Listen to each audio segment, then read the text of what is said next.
All right, I am back. I've got this blocked in with a little bit more value all over. And remember, we started with the background and the mountains, a little bit of the sky. So now I've added some value to the foreground and the dinosaur. But similar to the last time that I did this process, I'm going to now go in. This is a Pentel brush pen. The color is gray. So the color of the Bic or Blick studio marker was taupe. So I'm going to go in on top of this. It's going to be quite a bit darker. And as I start to put some of that in, I'll get kind of more of my drawing in here, hide some of the pencil lines from before, and then maybe be ready to go back in and add some more value one more time after I do this because the contrast is going to be pretty big. So let's just pick a spot here in the darker area and start to add it in. I'm going to try to be sparing with this. I don't want it to go everywhere. I know that shadows are a good place to kind of start. I'm trying to have a very, very light touch. A lot of this paper right now is fairly wet, and as I add some of these lines in, I think a little bit of it is going to bleed. So if I just barely add a little bit of ink to it, it hopefully won't bleed too much or bleed beyond what I think I can kind of control. These spikes on his back, rather than doing everything and outlining everything, maybe I'll kind of just start by framing the tip of that spike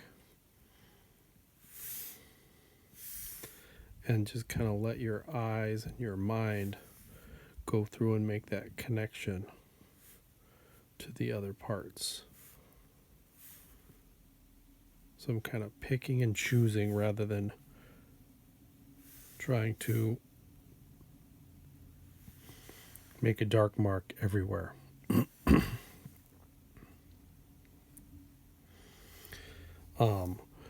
With markers, with tools like pens, etc., that are not very forgiving as far as what they look like when you draw with them,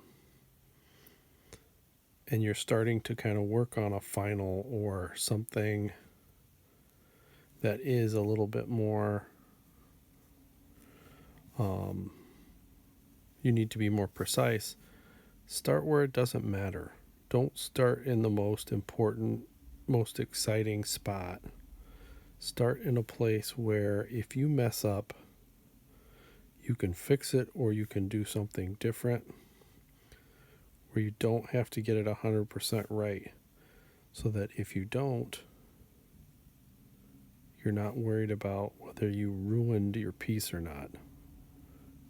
Or, like we did before, go down here and test it out. See what your tool looks like. How does it work? What is it? You should hopefully be choosing something that you're very comfortable with. This is not a project where you should be reinventing the wheel.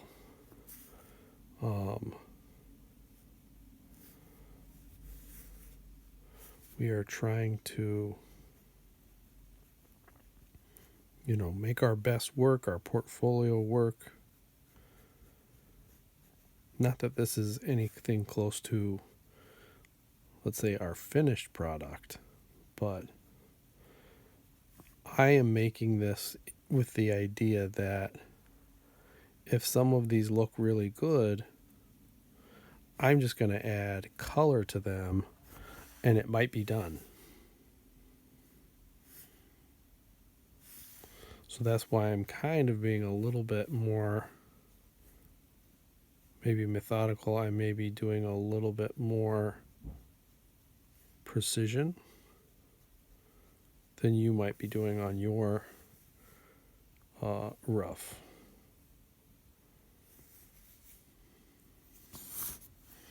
Some of these angles, I think I'm more comfortable if I turn it just a little bit.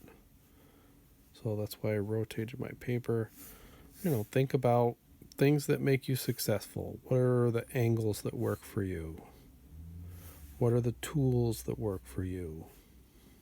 How can you choose the things that are going to make you happy with your result and feel like you did your best work? That what we're getting, what you're getting for yourself out of this is something that, you use your industry research, you use your tools that we talked about, and maybe you do submit something to a publisher, or put it out on the internet or the web and see if somebody's interested in buying a mini magazine or a mini book or something. That is definitely what I am hoping for here, is make something interesting that people might spend a couple dollars on. Not a big expensive book, but $10, something like that. Not that I would really be looking to make any profit from it. Mostly just trying to not lose any money and get to a place where maybe publishing a second book about the next adventures of Mr. Frank here wouldn't be out of the question. It wouldn't be hard to do. I wouldn't be afraid for another go round of putting this together and trying to do this. So, I think I'm going to leave this video at this point and then go and try to finish up this line work, and then I'll come back when I get to the next stage with the next marker.